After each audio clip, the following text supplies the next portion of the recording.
Hello, Memoir Nation. This is Brooke Warner joining you from Puerto Vallarta, where I'm on vacation here in beautiful Mexico, where it is also very hot and humid. Last week, in one of our Feedback Friday sessions, Anish, who is one of our members, said that we should be global memoir or Memoir Global instead of Memoir Nation. And I really liked that, and I took it to heart as I've been down here in Mexico chatting with people, just about cultural differences and, obviously people's thoughts about what is happening in America and the World Cup and all of the divisions and unity.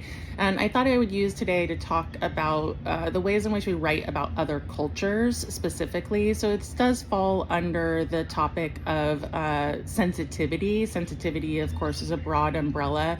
But one place that it is relevant is if you are writing about people who are outside of your culture, outside of your lived experience, right? So if you are talking or writing about someone who is from another culture and maybe they have an accent or they look different.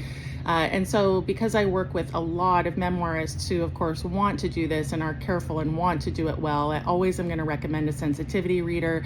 But I also have a couple of tips for you about do's and don'ts, things that you're allowed to do or things that you want to be conscious of. And so largely this is going to be for, American writers who are writing about the people outside of their culture. So let me frame it that way specifically.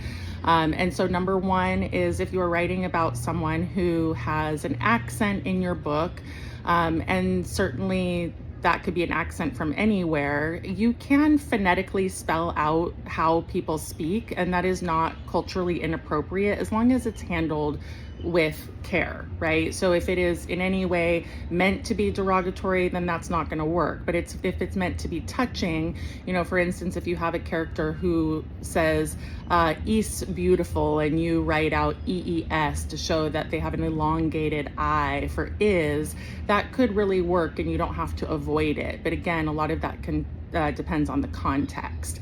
Another thing is just, should you write foreign language in dialogue?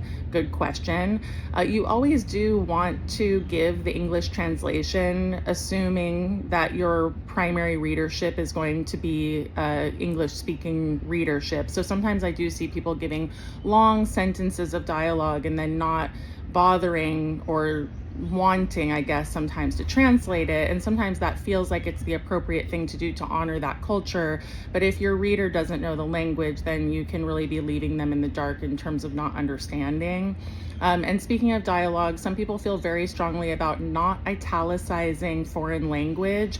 And that has really been a sea change recently, that you are allowed to not italicize foreign languages at this point in time, in part just because it honors that they don't need to be othered in your manuscript. But that's really a choice, and so it's something to be thinking about just in terms of your stylistic choice, and you can discuss that with your editor.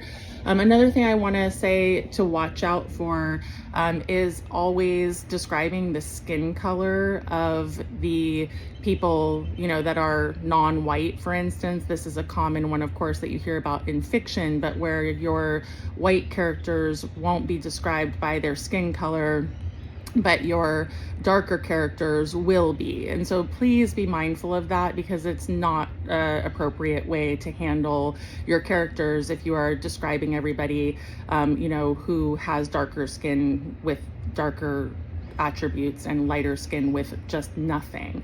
And finally, I'll talk about omission. Lots of times people are very careful and they don't want to offend anyone, and so they omit things that are actually really important to talk about, like a particular culture's trauma, or the way that they've been silenced, or something that they've lived through. And so be mindful of that as well. Like if you are tiptoeing around something, you might actually decide that it is worth saying something about. Again, you want to always have readers that are of the culture that you are attempting to write about, to make sure that what you are doing is landing well. This stuff matters, and I do love the idea of Memoir Global. Memoir is so important to, teaching understanding and helping people understand where you're coming from. I am a huge fan of the sensitivity read, and so just thinking about all this stuff as I've been connecting with a lot of amazing Mexican citizens down here in all sorts of ways, and signing off from Mexico, and I'll see you at memoirnation.com.